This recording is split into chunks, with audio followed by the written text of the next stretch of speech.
When he acquired the old flintlock pistol, Xiao received a lot of prompts.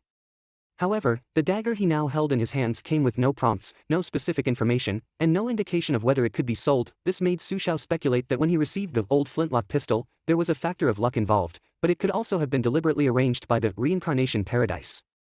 This suggested that he could obtain weapons, but at the same time, he would have to take some risks. This should be the rule of the Reincarnation Paradise. The dagger he now held clearly did not fall into this category. The dagger was very sharp, and he could use it, but he could not bring it out of the pirate world, nor could he exchange it for paradise coins. This was also a matter of course. If anything could be sold for paradise coins, then the currency mechanism of the Reincarnation Paradise would be nothing more than a joke. Driving the somewhat unruly horse, Xiao gradually approached the city gate, and the guards were now in his sight. Suddenly having a new master, this old horse was obviously a bit disobedient, which made Xiao somewhat embarrassed. He had never controlled a horse before, but the guards were right in front of him, and he had no room for retreat. He pulled the bridle in his hand, and the horse snorted and stopped in place. Xiao voluntarily stopped to accept the inspection. Based on his guess, the inspection would be more relaxed when leaving the city, but entering the city would not be that simple. Several guards came forward, their attitudes seemed lazy, but their eyes were as sharp as a hawk's. "What's the matter? Why are you returning to the city so early today?" The familiarity of the guards made Xiao's hairs stand on end. These guards might know the identity of the black market merchant, and they might even have a relationship of interest. This made things a bit difficult. "Sir, I was robbed by Toby's forces just after leaving the city today, ugh. Xiao's voice was very vague, and he also had a fit of dry heaving. His voice was different from that of the coachman, so he did it on purpose. With the foul smell of the sewage on his clothes, the guards did not suspect him and even avoided him. "What? Toby? Are they looking for death? Even you dare to rob, don't they know your identity?" The guard in front of Xiao was clearly a bit angry, but another guard next to him said, "Boss, Toby has been expanding his power recently. According to my informant, Toby just wiped out Roger's forces. Now, except for the Balsam Pirate Group, no other forces in the waste terminal surpass Toby. So just let it go." "What about the money?" The guards looked at each other, and although they were unwilling, they had no choice but to accept the fact that Toby was hiding in the waste terminal. "You, forget it. Next time if this happens, you don't have to come back. Just live in the waste terminal." Xiao pretended to nod obediently, but his eyes were extremely calm. The more critical the moment, the calmer one must be.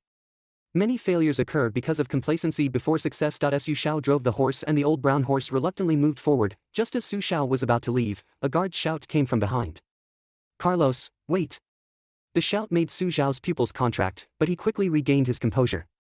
"Your nephew's matter has been arranged. Bring enough sincerity, and you can report to the guard team today." The guard raised one hand high, rubbing his thumb and index finger together.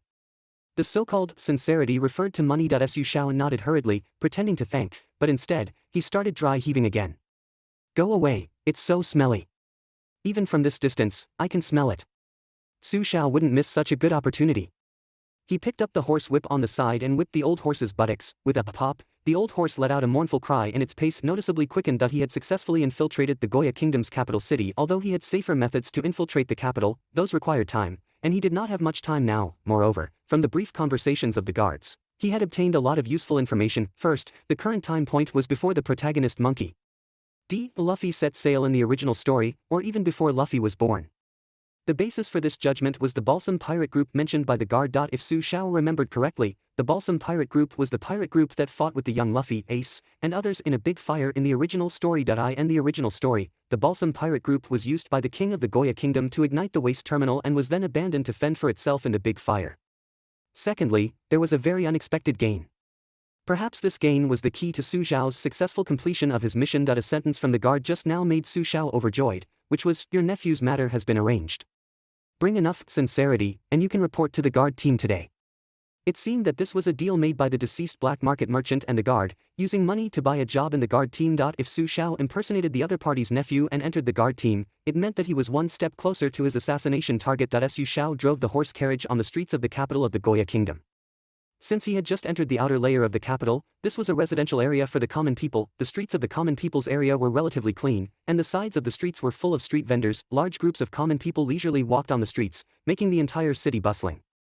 But there were also some common people with worried faces and hurried steps. These common people, the only difference between them and the refugees outside the wall was that they would not starve, but they also struggled on the edge of subsistence. The pirate world was in a turbulent era, filled with wars and pirates running around, so the living conditions of the common people were relatively poor. Walking on the bustling street, Su Xiao felt as if he was in another world.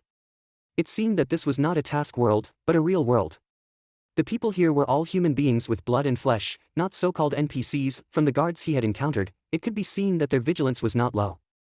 If it weren't for Su Xiao's thorough preparation and quick response, he might have been exposed. In the task world, never underestimate anyone. Su Xiao warned himself in his heart, but now the most important thing was to find a place to clean himself and to open the treasure chest, white, he had obtained earlier. He needed to utilize all the resources he could. Su Xiao, who was only at level 1, was having a hard time in this level 6, nightmare difficulty world.